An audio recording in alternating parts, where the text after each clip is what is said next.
ನಮಸ್ತೆ, Anvay kitchen and ಕ್ರಿಯೇಷನ್ಸ್ಗೆ ಸ್ವಾಗತ. Friends, ನಾನಿಲ್ಲಿ ಹೋಮ್ ಮೇಡ್ ಚಾಕ್ಲೇಟನ್ನು ತುಂಬ ಸುಲಭವಾಗಿ ಮನೆಯಲ್ಲಿರೋ ಪದಾರ್ಥಗಳಿಂದನೇ ಹೇಗೆ ಮಾಡೋದು ಅಂತ ತೋರಿಸ್ಕೊಡ್ತಾ ಇದ್ದೀನಿ. ತುಂಬ ಸುಲಭವಾಗಿ ಮಾಡೋದು. ಇದನ್ನ ಹೇಗೆ ಮಾಡೋದು ಅಂತ ನೋಡ್ಕೊಂಬರೋಣ. ವಿಡಿಯೋ ನೋಡೋದಕ್ಕೂ ಮುಂಚೆ ನೀವು ನನ್ನ ಚಾನಲ್ಗೆ ಸಬ್ಸ್ಕ್ರೈಬ್ ಮಾಡಿಲ್ಲ ಅಂದರೆ ಪ್ಲೀಸ್ ನನ್ನ ಚಾನಲ್ಗೆ ಸಬ್ಸ್ಕ್ರೈಬ್ ಮಾಡ್ಕೊಳ್ಳಿ. ಇವಾಗ ಹೇಗೆ ಮಾಡೋದು ನೋಡೋಣ. ನೋಡಿ ಫ್ರೆಂಡ್ಸ್, ಮೊದಲಿಗೆ ಒಂದು ಬೌಲನ್ನು ತಗೊಳ್ಳೋಣ. ಅದಾದ ನಂತರ ನಾನಿಲ್ಲಿ 1 ಕಪ್ ಆಗುವಷ್ಟು ಸಕ್ಕರೆಯನ್ನು ಪೌಡರ್ ಮಾಡಿ ನೋಡಿ, 1 ಕಪ್ ಆಗೋಷ್ಟು ಸಕ್ಕರೆ ಪುಡಿಯನ್ನು ಹಾಕ್ತಾಯಿದ್ದೀನಿ. ಅರ್ಧ ಕಪ್ ಸಕ್ಕರೆನ ಪೌಡ್ರ್ ಮಾಡಿಕೊಂಡ್ರೆ ಆಯಿತು. ಅರ್ಧ ಕಪ್ಪಷ್ಟು ಕೋಕೋ ಪೌಡರ್ ಮತ್ತು ನೋಡಿ ಇಲ್ಲಿ ನಾನು ಹಾಲಿನ ಪೌಡರನ್ನು 10 ರೂಪಾಯಿ ನಿಮಗೆ ಪ್ಯಾಕೆಟ್ ಸಿಗುತ್ತಲ್ಲ, ಆ ಥರದೊಂದು ಸ್ಮಾಲ್ ಪ್ಯಾಕ್ನ ತೊಗೊಂಡಿದ್ದೀನಿ. ಅದನ್ನಷ್ಟನ್ನು ಹಾಕ್ತಾಯಿದ್ದೀನಿ. ಸುಮಾರು ಒಂದು ಅರ್ಧ ಕಪ್ಪಷ್ಟು ಇದೆ. ಇವೆಲ್ಲವನ್ನು ನಾವು ಜಡಿ ಇಟ್ಕೊಳ್ಬೇಕು. ಈ ರೀತಿ ಏನಾದರೂ ಗಂಟು ಅಥವಾ ಸಕ್ಕರೆ ಏನಾದರೂ ಉಳಿದಿತ್ತು ಅಂದರೆ ಹಾಕಬೇಡಿ. ಇವಾಗ ಒಂದು ಸತಿ ಅದನ್ನು ಚೆನ್ನಾಗಿ ಮಿಕ್ಸ್ ಮಾಡ್ಕೊಳ್ಳೋಣ. ಸಕ್ಕರೆ ಮತ್ತು ಕೋಕೋ ಪೌಡರ್ ಮತ್ತು ನಾವೇನು ಹಾಲಿನ ಪುಡಿಯನ್ನು ಹಾಕಿದ್ವಿ ಎಲ್ಲವೂ ಚೆನ್ನಾಗಿ ಹೊಂದ್ಕೊಳ್ಳೋ ರೀತಿ ಮಿಕ್ಸ್ ಮಾಡಿ ಒಂದು ಸೈಡಲ್ಲಿ ಇದನ್ನು ಇಟ್ಕೊಂಡ್ಬಿಡೋಣ.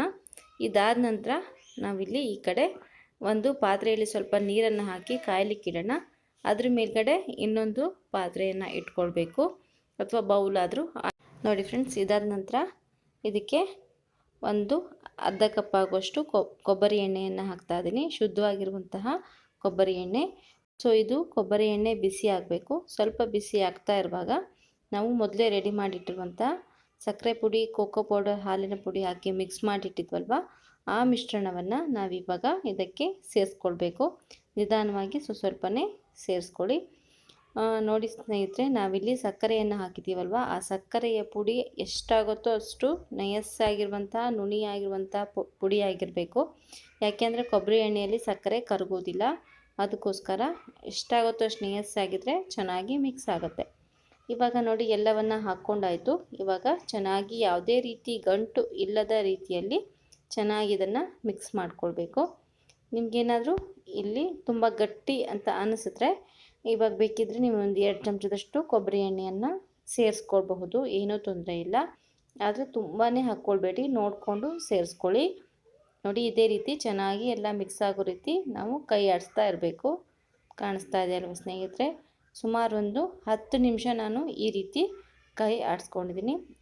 ಚೆನ್ನಾಗಿ ಮಿಕ್ಸ್ ಮಾಡ್ಕೊಂಡಿದ್ದೀನಿ. ನಾವು ಇದನ್ನು ಮೀಡಿಯಮ್ ಉರಿಯಲ್ಲಿ ಇಟ್ಕೊಂಡು ಮಾಡಿಕೊಂಡ್ರೆ ಸರಿ ಹೋಗುತ್ತೆ. ಇದು ಗ್ಲಾಸಿ ಥರ ಅಂದರೆ ನಿಮಗೆ ಕನ್ಸಿಸ್ಟೆನ್ಸಿ ಗೊತ್ತಾಗುತ್ತೆ.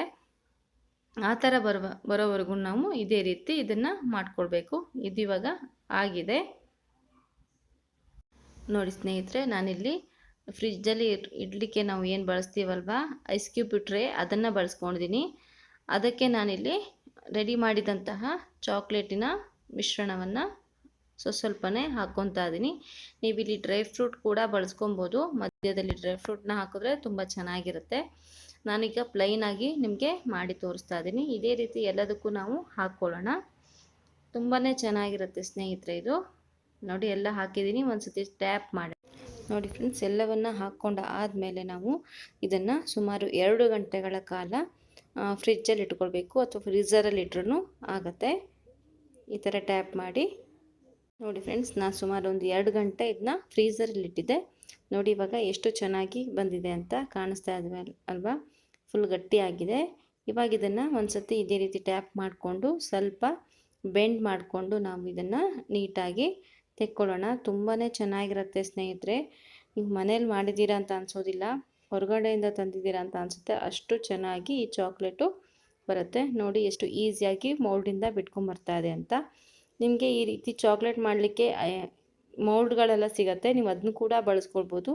ನಾನು ಸುಲಭವಾಗಿ ಮನೆಯಲ್ಲೇ ಹೇಗೆ ಮಾಡಬೇಕು, ಮನೇಲಿರೋಂಥ ಐಸ್ ಕ್ಯೂಬ್ ಮೌಲ್ಡಲ್ಲಿ ಎಷ್ಟು ಸುಲಭವಾಗಿ ಮಾಡ್ಬೋದು ಅಂತ ನಿಮಗಿಲ್ಲಿ ತೋರಿಸ್ಕೊಟ್ಟಿದ್ದೀನಿ.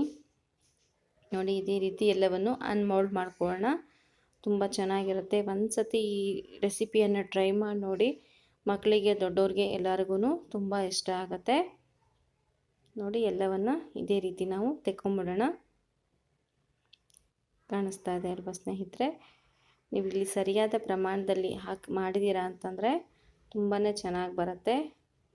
ನೋಡಿ ಎಲ್ಲ ಎಷ್ಟು ಸುಲಭವಾಗಿ, ಎಷ್ಟು ಈಸಿಯಾಗಿ ಬರ್ತಾ ಇದೆ ಅಂತ.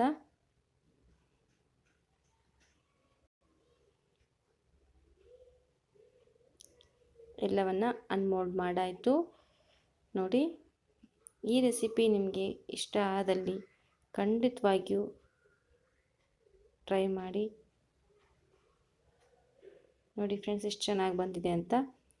ಖಂಡಿತ ಒಂದ್ಸತಿ ಟ್ರೈ ಮಾಡಿ ನೋಡಿ. ಇಷ್ಟ ಆದಲ್ಲಿ ಲೈಕ್ ಮಾಡಿ, ಶೇರ್ ಮಾಡಿ, ಕಾಮೆಂಟ್ಸ್ ಮಾಡಿ, ಹಾಗೆ ನಮ್ಮ ಚಾನಲ್ಗೆ ಸಬ್ಸ್ಕ್ರೈಬ್ ಮಾಡಲಿಕ್ಕೆ ಮರಿಬೇಡಿ. ಇನ್ನಷ್ಟು ವಿಡಿಯೋಗಳಿಗಾಗಿ ಅನ್ವಯ್ ಕಿಚನ್ ಆ್ಯಂಡ್ ಕ್ರಿಯೇಷನ್ಸ್ಗೆ ವಿಸಿಟ್ ಮಾಡಿ ಅಂತ ಹೇಳ್ತಾ ನಮಸ್ಕಾರ. Thank you.